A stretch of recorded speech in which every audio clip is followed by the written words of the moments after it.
पनवेल, नवी मुंबई, रायगड परिसरातील बातम्या पाहण्यासाठी आमच्या मी साक्षीदार या यूट्यूब चॅनलला सबस्क्राईब करा।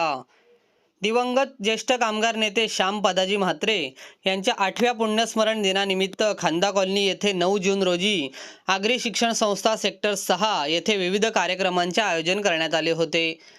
यावेळी सकाळी 10 ते सायंकाळी 4 वाजेपर्यंत भव्य रक्तदान शिबिर आणि मोफत नेत्र तपासणी शिबिर पार पडले। सकाळी 11 ते 12:30 दरम्यान संत जनाबाई प्रासादिक महिला भजन मंडळी यांचे भजन पार पडले।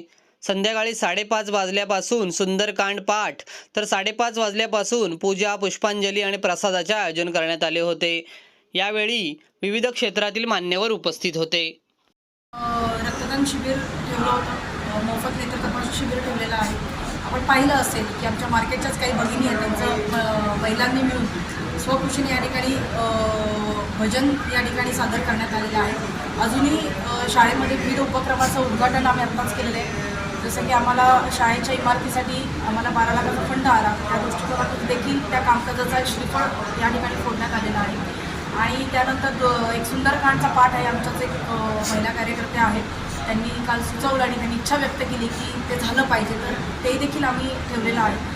आणि रात्री 10पर्यंत साहेबांना प्रेम करणाऱ्या लोकांना भेटणे आणि त्यांच्या शुभेच्छा स्वीकारणे, अभिवादन करणे असा कार्यक्रम दिवसभर सुरू राहणार आहे। तर काय सांगाल तुम्ही, महाराष्ट्रात होता तेव्हा साहेबांचं नाव निघतं किंवा साहेबांच्या लोक भावनिक काही शब्द तुमच्याशी बोलत असतात, तेव्हा काय वाटतं तुम्हाला मुलगी म्हणून सांगायचं झालं तर आज खऱ्या अर्थाने महाराष्ट्रावर फिरत असताना साहेबांच्या आठवणी ज्यावेळी मी ऐकत असते, आजही 8 वर्ष उलटून गेली जरी असली तरी अंगावर शहारा येत असतो।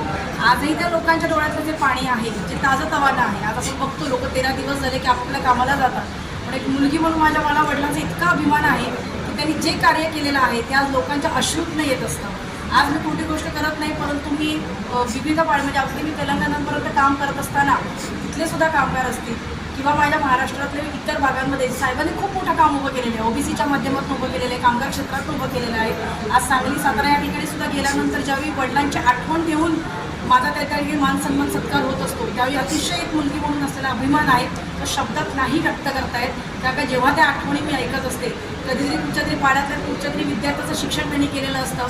आज अनेक लोकांची नावं या ठिकाणी मी घेणार नाही, परंतु निश्चित येणाऱ्या दिवसामध्ये एखाद्या महत्त्वाच्या कार्यक्रमामध्ये त्यांनी केलेलं कार्य आणि त्या कार्याला आम्ही ज्या पद्धतीने पुढे नेत आहोत, निश्चित रूपात तुमच्यासमोर नक्की आणणार आहे। कारण का अक्षरशः लोकांशी बोलत असताना अंगावर काटा येतो, याच्यापेक्षा दुसरी कुठचीच भावना मी तुम्हाला सांगू शकत नाही।